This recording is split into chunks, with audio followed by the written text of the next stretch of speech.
Hey kids, do you like to play with your food? Then run, don't walk to the toy store and buy your new favorite toy, Mr. Potato Head.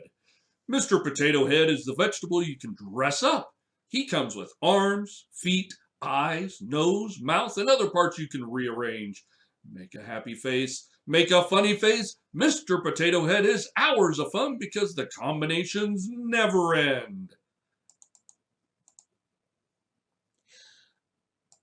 Oh boy! My very own Mr. Potato Head toy! Wow, this is so. Hey, wait a minute. Where's the rest of him? Hey, Mr. Announcer Dude! Hello there. Are you enjoying Mr. Potato Head? He's the vegetable you can play with. No, I am not enjoying him. Well, why not? All he has are feet. Where's the eyes? The nose? Where's his hat? Well, I. What am I supposed to do with this? It's just a potato with feet. Where's the fun in that?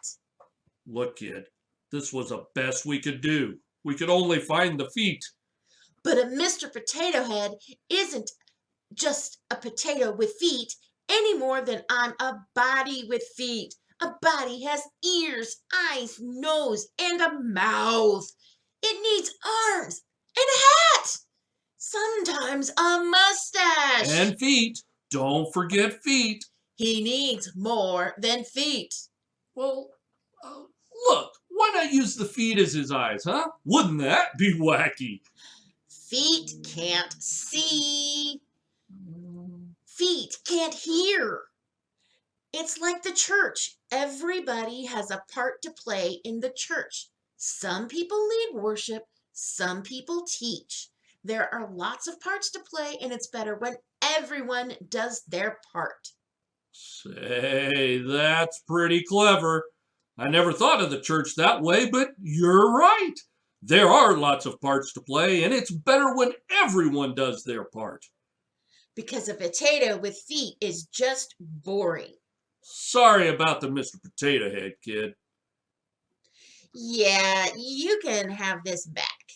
I don't suppose I could offer you another toy. You've got another one? You want a remote control car with one wheel? See you next week, dude. I'm going outside.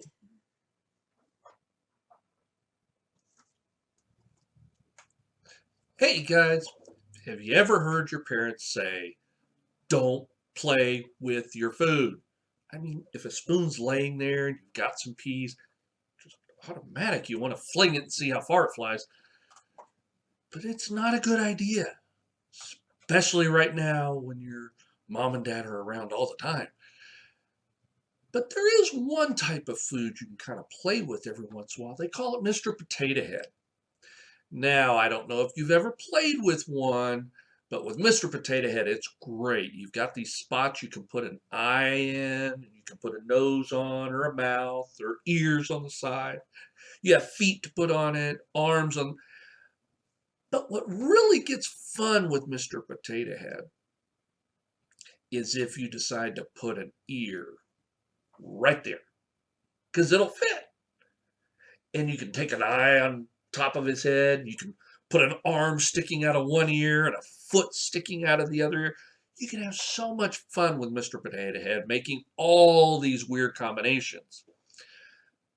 But that's not the way God designed us, is he? We have one body. We have two eyes.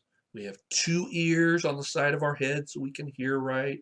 Only one mouth, so we need to listen more than we talk.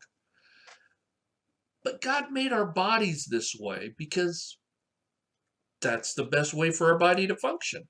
Where are our feet located? Right at the bottom on where we walk.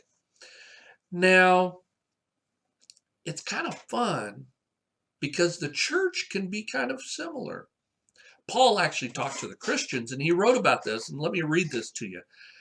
There is one body, but it has many parts. All of its many parts make up one body. And it's the same way with Christ. We were all baptized by one Holy Spirit, and we are formed into one body. It didn't matter whether we were Jews or Gentiles, slaves or free people. We were all given the same Spirit to drink. So the body is not made up of just one part, it has many parts. Suppose the foot says, I'm not a hand, so I don't belong to the body. By saying this, it doesn't make it any less or make it stop being a part of the body. Suppose an ear says, I am not an eye, so I don't belong to the body. By saying this, it can't stop being part of the body. If the whole body were an eye, would it be able to hear? If the whole body were an ear, how would it smell? God has placed each part in the body just as he wanted it to be. If all the parts were the same, how could there actually be a body? And that's out of 1 Corinthians 12, chapter 12, verses 12 through 19. So Paul was trying to explain to the Corinthians that, yeah, the church is just like a body. We have some people that teach. We have some people that preach. We have some people that sing and lead music. But we have some people that put the words on the screen. We have some that just make sure that everything can be heard. We even have some that clean the bathrooms for us. If any of those people are gone, something doesn't get done. God made all of us different. He made all of us to do separate things. But if we aren't all there, we can't be a complete body of the church. So here's another way to think about it. How many of you like to play baseball? You got a pitcher and a catcher. You've got first, second, and third base people to help make sure and guard the base. You have a shortstop, left field, right field, center field. With all those players, they all have specific jobs to do. And if the first baseman says, hey, I want to pitch this time, that may not be a good idea, especially if he doesn't pitch very well. But if he decides he wants to do something different, who's going to take care of first base? Or if you get somebody like the catcher that they may be great at stopping people as they're coming home or trying to make sure they get the ball back and forth to the pitcher throughout the game, if they decide they want to go stand out in left field for a while, it may not go well if the pitcher throws the ball and nobody throws it back to him. It's the same way in the church. Sometimes people decide they want to do something different, but yet maybe they have a specific job that God's already called them to. God has gifted each of you with special talents and special abilities. Some of you may already know what those are. Some of you may not. That's not a problem. If you are seeking God's will for your life, you're going to be able to find out what that special ability or special talent is.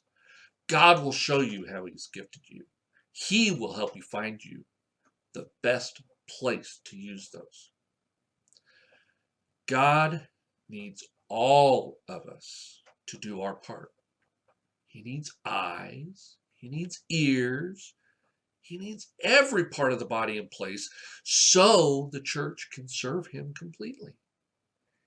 If we ask God to help find our place in the family, we'll be able to be even better than Mr. Potato Head. We will be a church that can reach Buffalo, Dallas County, Missouri, the United States, and the world for Jesus, because everyone is doing their part.